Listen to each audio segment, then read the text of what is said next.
रहा था कि मेरे भाइयों को न दफना दिया जाए, नहीं दफनाना चाहिए। विधायक महोदय के पति ने एक ही चीज़ कही थी कि चुप रहे, शांत हो जा, मैं सुबह से सुन रहा हूँ तेरे को, बहुत भाषण मार लिए। उन्होंने एक चीज़ कहा था, विधायक महोदय के जो पति हुए प्रधान जी, उन्होंने एक चीज़ कही थी खड़े होकर पूरी आवाम के सामने कि जी 20 लाख रुपए एक फरीक को उसके परिवार को दिया जाएगा और कॉन्ट्रेक्चुअल नौकरी, यानी कि वो भी सरकारी कॉन्ट्रेक्चुअल नौकरी को, ये अनपढ़ आदमी है, वे समझ नहीं पाते इसलिए इंग्लिश में बोला गया था, ठेकेदारी बेस पर, है ना। ठेकेदारी बेस को सब जानते हैं। अगर मैं कहीं भी बाइक से फेरी करूंगा तो 20,000 रुपये कमा सकता हूँ, 700 रुपये रोज से, ठीक है जी। ठेकेदारी बेस के लिए दोबारा स्पीच आती है तो मना कर देती है स्पष्ट कि मैंने कहा ही नहीं नौकरी के लिए। खुद मिनिस्टर जी कह रही है कि मैंने कहा ही नहीं नौकरी के लिए। सर जी, हमें किसी राजनीतिक दल से नहीं काम करना है, ना मैं बैठा हूँ, ना मुझे चुनाव लड़ना है, ना मैं कभी लड़ा, ना मेरे बाप दादाओं ने लड़ा। मैं इस इंसाफ के लिए बैठा हूँ कि पूरी आवाम, पूरी मेवात के साथ में हम लोग जिम्मेदार बनाएं अपना। फिर हमारे तमाम लोगों के सामने ये कह दिया जाए कि आपको कॉन्ट्रेक्चुअल नौकरी सरकारी दी जाएगी, यानी कि चपड़ासी की नौकरी 10-12 हज़ार रुपये की दे दी जाएगी, और फिर उससे मुकर जाना, मना कर देना कि हमने तो कहा ही नहीं। इससे बड़ी शर्मनाक बात और क्या हो सकती है। एक तो ये धोखा हुआ, दूसरा चिरंजीवी योजना का मसला है जो, वो ये है, चिरंजीवी योजना पहले 5 लाख की थी या 10 लाख की थी, तो उसमें जी 5 लाख और बढ़ाए हैं राज्य सरकार ने। जो चिरंजीवी योजना का मसला था उसको पहले ही 5 लाख या 10 लाख रुपए थे, और जो 5 लाख बढ़ाए सरकार ने वो 1 अप्रैल से लागू होते हैं। कब से? 1 अप्रैल से। जनवरी, फरवरी, मार्च और 1 अप्रैल से, यानी कि 5 लाख ही रुपए आप उससे निकाल पाओगे या 10 लाख। जो 5 लाख 1 अप्रैल से लागू होंगे उसको नहीं निकाल पाओगे आप। क्यों? कि हमारे भाइयों की जो डेथ हुई है, वो डेथ कब हुई है? फरवरी में 15 की रात में हमारे भाइयों की जो डेथ हुई है। तो ये सरासर धोखा है, क्योंकि अगर मेरी डेथ हो जाती है, जो चिरंजीवी योजना लागू करती है सरकार, उसका मायना ये है कि आपकी अगर डेथ हो जाती है तो आपकी बीवी, आपका भाई उस कार्ड को लेकर कभी भी निकलवा सकता है आपके मरने के बाद में, ठीक है जी। तो उसमें कोई एहसान नहीं हुआ। दूसरी बात यह है कि हमारे बिल्कुल भी पैसों की डिमांड नहीं है, ना हम पैसे से ताल्लुक़ रखते हैं। हम तो उस आतंकवादी के खिलाफ खड़े हैं जिस मोनू मानेसर को इन लोगों ने निकाला है, उसके बचाव में कोशिशें हो रही हैं। आज जो एक वो थाने से स्टेटमेंट डाला है उन लोगों ने, एक मुलजिम को पेश किया है शायद, तो इस भेस पे उन लोगों ने 6 आदमियों के नाम डाले हैं। एक मोनू जो नाम का आदमी डाला है वो भिवानी का डाला है। मोनू जो मानेसर, यानी कि मोहित यादव उर्फ मोनू मानेसर, असली नाम जो उसका है, जो गैंग का सरगना है, जो ये आतंकवादी है मोनू मानेसर, बजरंग दल गैंग को चलाता है। इसको सरकार बचा रही है, हरियाणा सरकार। इससे मैं तमाम मेवात के लोगों से अपील करता हूं, तमाम हिंदुस्तान के भाइयों से अपील करता हूं, भाईचारा कायम रखें और संविधान के तहत, संविधान के दायरे में रह के अपनी आवाज़ को बुलंद करें और रोडों पे मार्च करने के लिए निकलें।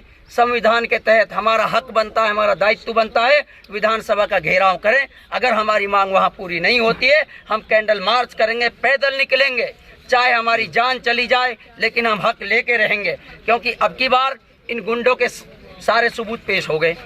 जब सारे सबूत मिले तो अब की बार इन्होंने धरना शुरू कर दिया। उसके साथ में, उसके सहयोग में इनकी इतनी बड़ी ताकत, खुलेआम आदमियों को जिंदा जला रहे। मेरे भाइयों को सीट पे बांध के जिंदा जला दिया गया, और फिरोजपुर थाने ने पूरा सहयोग किया कि आप बॉडी ले जाइए, जाके कहीं भी जला दीजिए।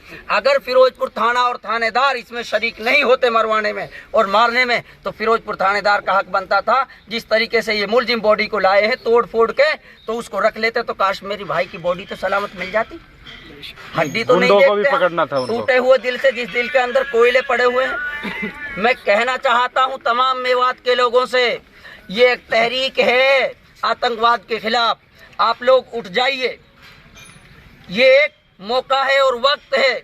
उस दिन मैंने कहा था, जिस दिन डेड बॉडियों को दफनवाया गया, या राजनीति के तहत या दबाव के तहत, मैं किसी पे टिप्पणी नहीं करना चाहता पर्सनल, लेकिन सब लोग जानते हैं कि अगर हम डेड बॉडियों को नहीं दफनाते, गहलोत भी यहाँ आ रहा था, तब डेड बॉडियाँ नहीं दफनाई गई।